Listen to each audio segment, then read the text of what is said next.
Business in the 217 with the WMAY morning news feed. I'm Greg Bishop, connecting again with Michelle Ownbey from the Business Journal here in Springfield, publisher of the Springfield Business Journal. Thanks for taking time with us each and every week to give us an idea of what's going on in the community. And Michelle, sometimes it's not just private business that might have some development that's going to spur on economic activity. There's also government that may have some development spurring on economic activity. What's going on with the Sangamon County Court building? Right. There's a big project in the works for that. Last week, of course, we talked about the Armory and the design firm that was awarded that contract. And now with the Sangamon County Courthouse, Farnsworth Group has been awarded the design work for a $16 million project that's scheduled to kick off later this year. The plans are for construction to begin in November of this year and continue through 2023. We've heard a lot of talk about the multimodal facility that's going to be built in that same area, but that is also going to impact the space there at the courthouse. The entrance of the county building will actually move to the north. They'll build a 4-story parking ramp. Right now they just have that small surface lot right across the street.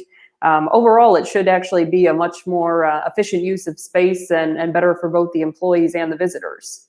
Yeah, I've seen some of the concept videos that the developers put together of what that main lobby is going to look like. And it's going to be a nice, big, open area with, it seems like, everything that people need to access on the first floor.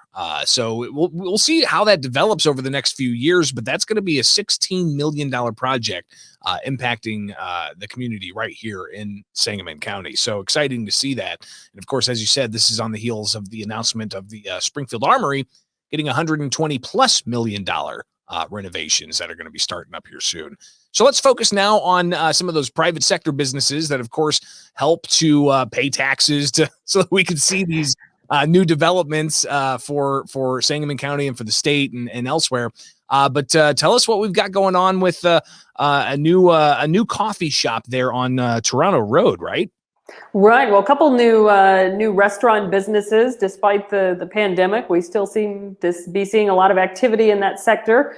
Grateful Coffee Company, we had talked about them a few months ago. They are now open for business. They opened this past weekend in the former Three Twigs Bakery space there at 1370 Toronto Road. This is a new business. The owners, Branda and Kana Austin, are actually friends with the owners of Three Twigs. And so they said when they found out that Three Twigs was going to be vacating that space to move to a larger location, Three Twigs just relocated to the former Pie's the Limit building there in Parkway Point Shopping Center.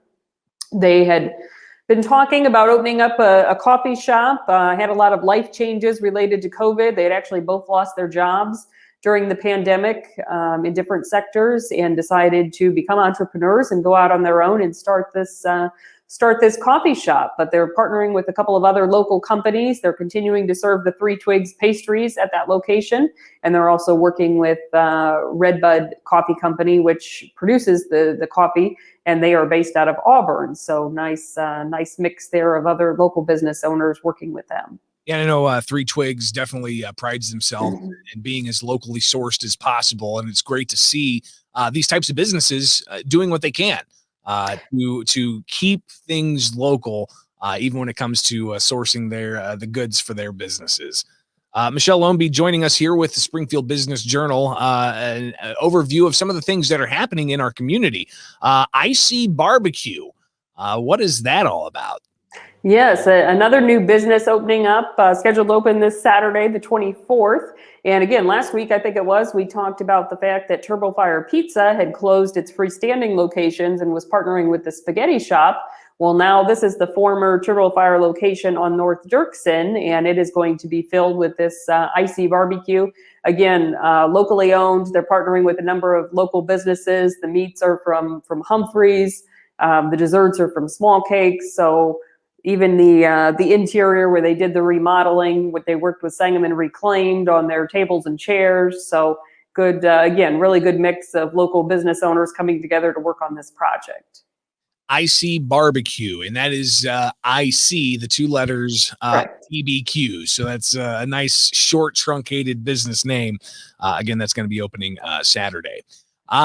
Some kind of mixed news, I think, with this next item that you have with the Springfield Business Journal. Anytime you hear of a business closing, could be sad, but somebody's retiring. So kind of a mix there.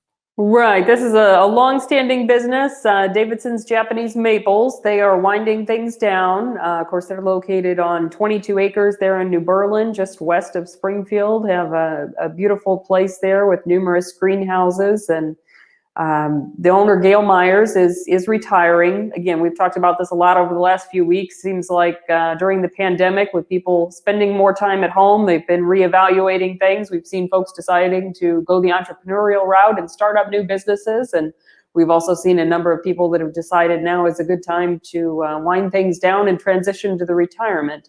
And that's been the case here. So they are currently open through May 1st, but by appointment only. So Gale is closing out the remaining inventory. So this is a good chance to get over there if you need to pick up anything for your gardening needs. So best of luck to Gale in retirement with Davidsan's Japanese Maples. And that's just some of what's happening here in the community across the area with the Springfield Business Journal. Publisher Michelle Ownbey letting us know each and every week what to expect and what's happening. Michelle, how can people find out on their own with the Springfield Business Journal what's going on? Well, the best way is to go online to springfieldbusinessjournal.com and sign up for Biz Bites, our free weekly newsletter. You can get the roundup of what's happening in the business community delivered straight to your inbox every Wednesday. And of course, you can also sign up for the print edition and make sure you're getting that sent to your home or office every month. Greatly appreciate the time each and every week, and we'll stay connected with the Springfield Business Journal here with the WMAY Morning News Feed.